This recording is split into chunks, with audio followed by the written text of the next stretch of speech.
Yun guys, paalis na naman din ko. How are you guys? Kamusta po kayo? Lipat tayo. Puntaan lang natin yung barko.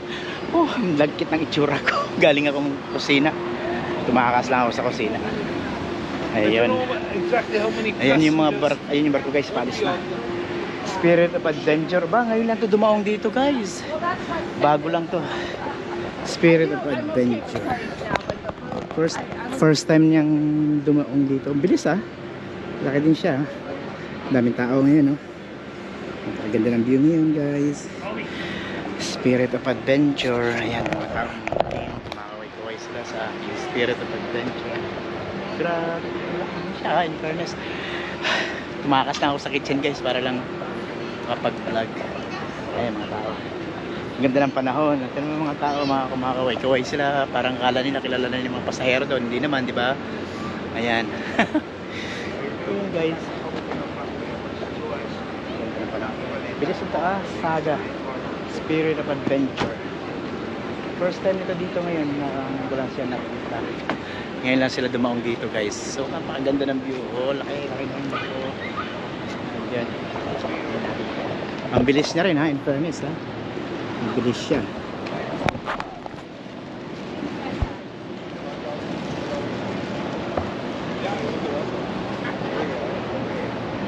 Ayan, ayan yung mga tao guys, oh. Ang daming tao sa paligid natin. Ayan. Tapos na sila. Bukas naman, may malaki naman bukas, dalawa rin. Parang ngayon lang sila din nakakita ng barko. Kasi karamihan ang pumupunta dito guys. Usok naman nun. Ang usok naman. Di uling yata yung barko na yun. Sobrang usok.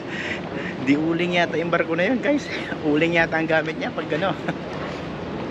Sobrang usok o mausok yung buong lugar. Ayan.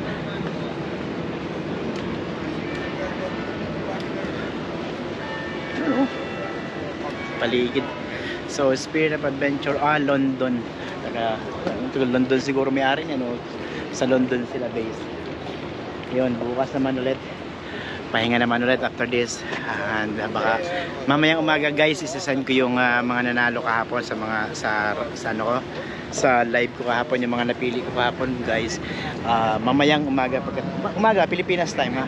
Kasi ngayon dito sa amin hapon pa lang, alas 4 ng hapon. So mamayang umaga diyan sa Pilipinas, isasend ko yung pera nyo at saka yung mga napili sa nebulizer. So tingnan natin guys kung ilan ang mapapadala natin bukas sa nebulizer, kung meron tayong maka-coordinate na mas malapit bukas.